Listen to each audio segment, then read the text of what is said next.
And at this very moment, we have in our studio the ambassador herself, Her Excellency Lyudmila Georgievna Vorobieva, to share her thoughts on the matter. So thank you so much for coming to the 3-Hour News Show today. Thank you so much. And it's very an honor to have you to talk about things in this moment. So probably I want to see how Russia perceive Indonesia's leadership in the past G20, because now currently Indonesia is holding the chairmanship of ASEAN and after the presidency of G20. And how does Russia perceive Indonesian leadership with the current global issue, Madam? From the very beginning, we supported Indonesia's chairmanship and presidency in G20. We supported the priorities identified by Indonesia, and we participate in most of the events organized by Indonesia. We had delegations on different levels. Our Minister of Foreign Affairs, Sergei Lavrov, visited Indonesia twice. Nice. The Speaker of our Parliament, Valentina Matviyenko, came to Jakarta for the P20. So we are really appreciative of all the efforts made by Indonesia.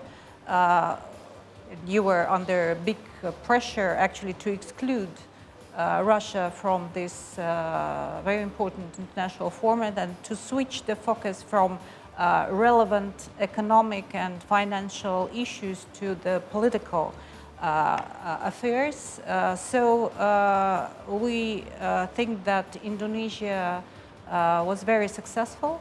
And of course, the declaration that was adopted by the leaders is a sign of this success. From our part, we were also quite flexible.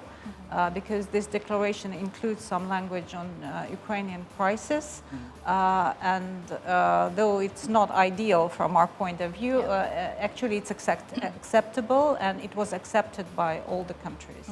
So bravo, Indonesia, and we wish you the same success in your ASEAN chairmanship.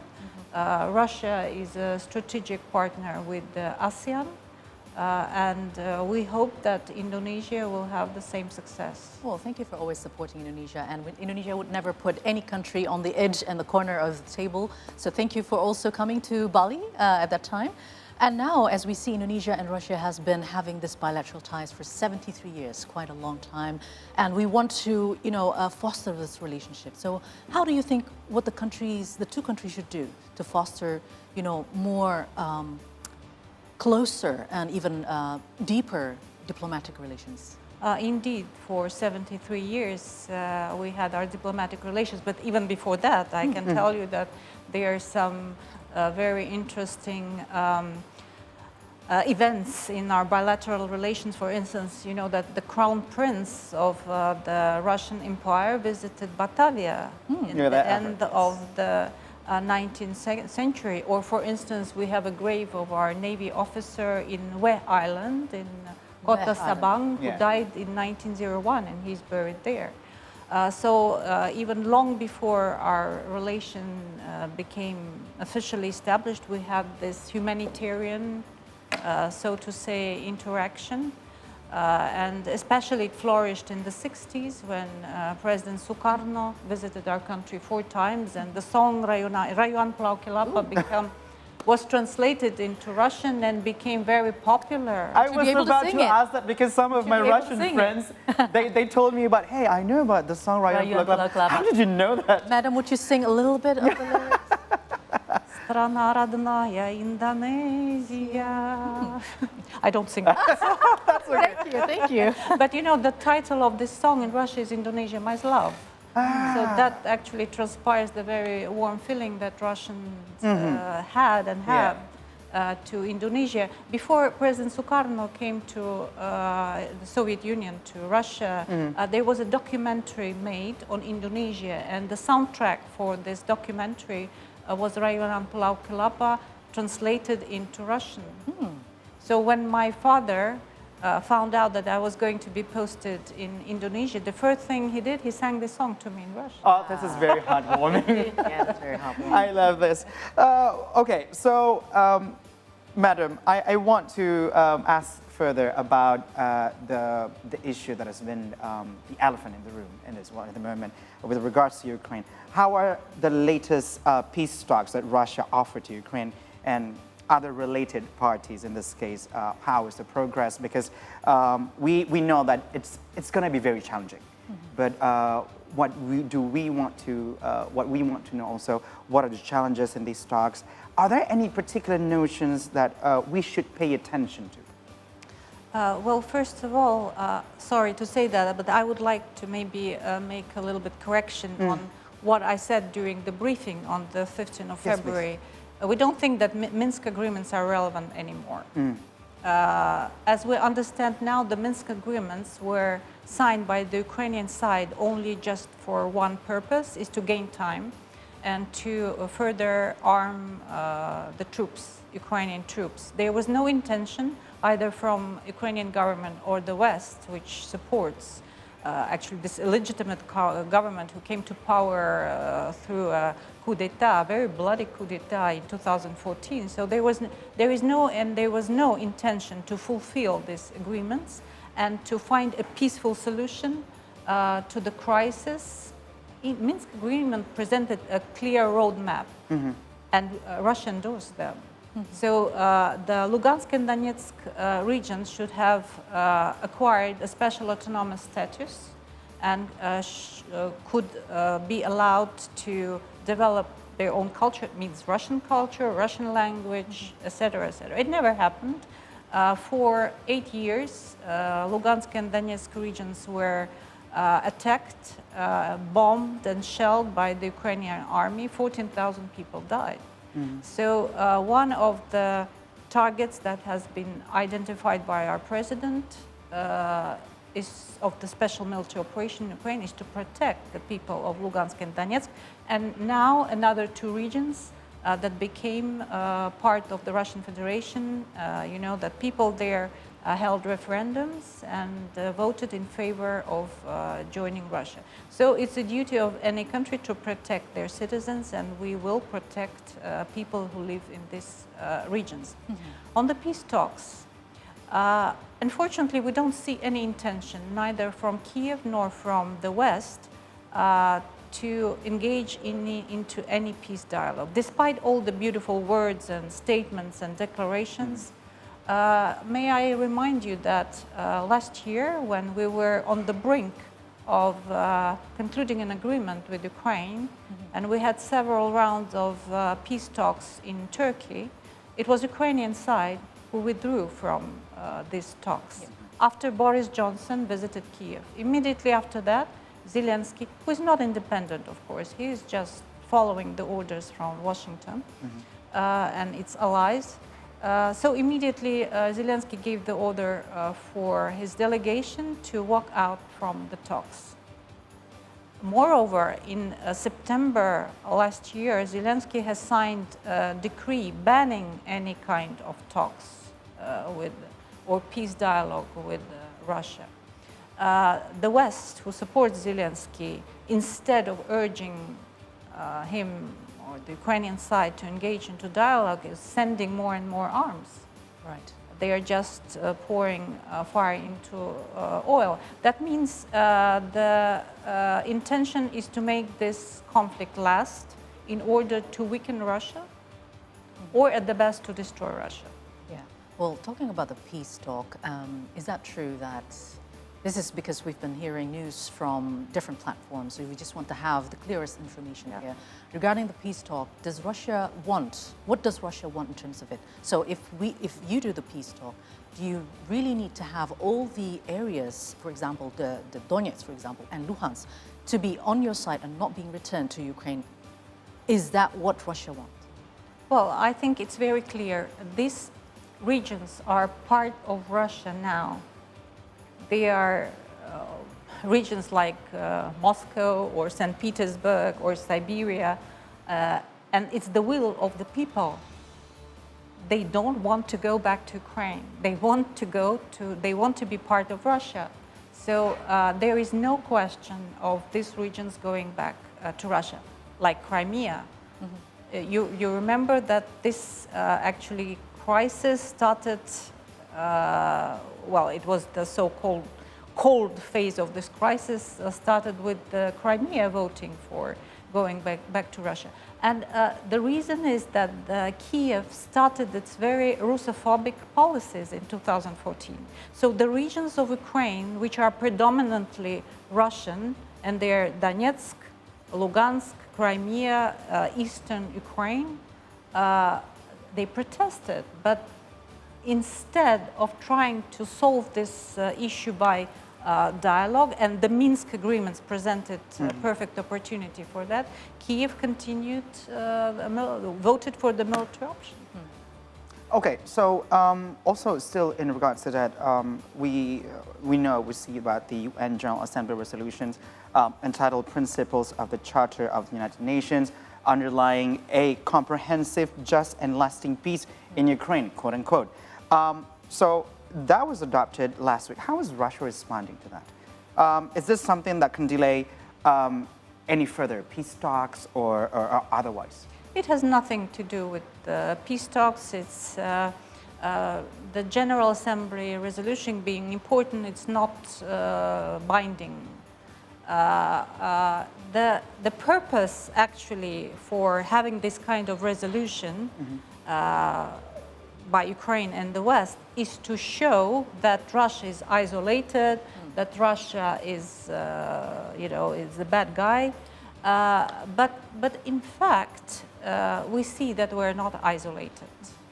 We have so many partners and friends in different regions of the world. Unfortunately, there's a lot of blackmail and pressure involved from the West, and many countries just don't dare to speak out to end these neo-colonial policies of the West.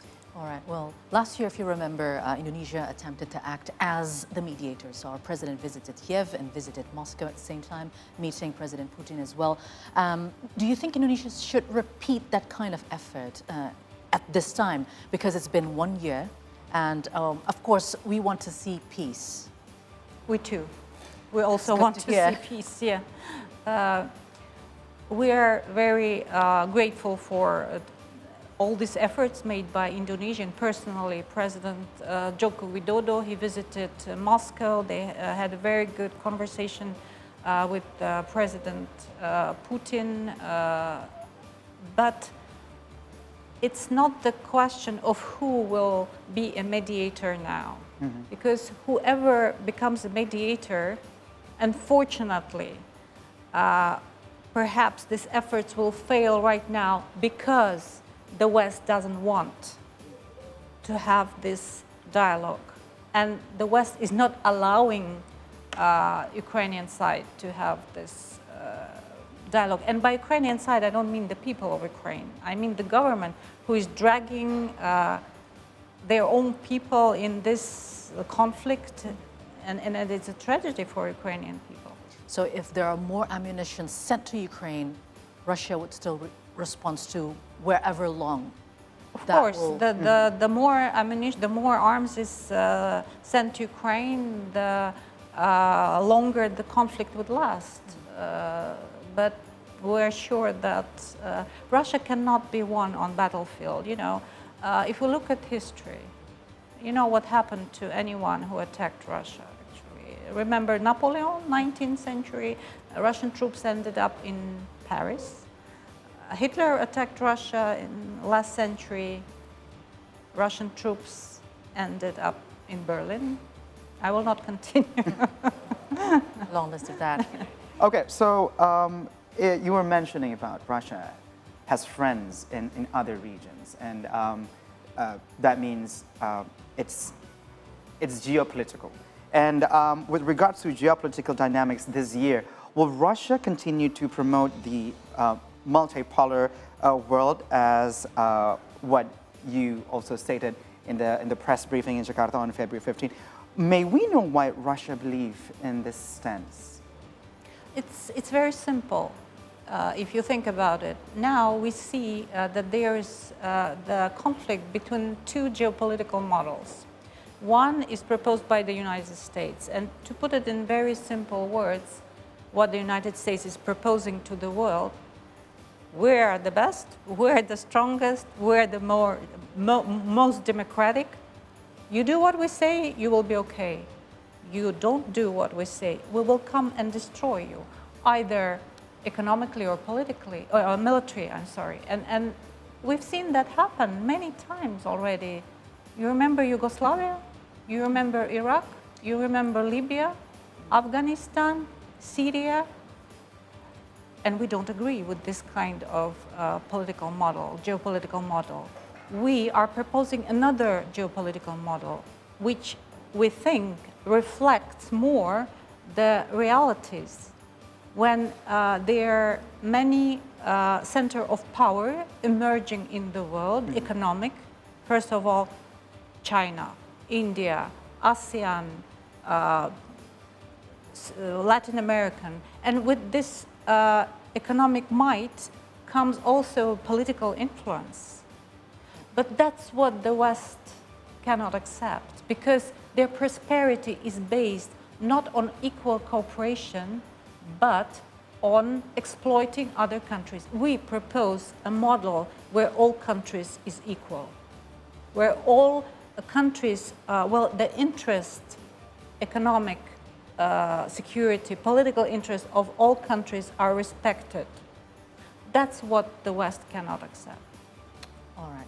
Now, we want to talk about this stage. Do we need to, should we worry about the re-escalation, as you mentioned, about the Minsk agreement that was done just before the military operation, and now the nuclear armament and besieged by the parties currently conflicting in Ukraine. So should we worry about the re-escalation about this? Well, that's a question that should be addressed to the West. What are they doing? What is their final purpose? From the side of Russia, we have no wish for war. We know what war is. War is a tragedy.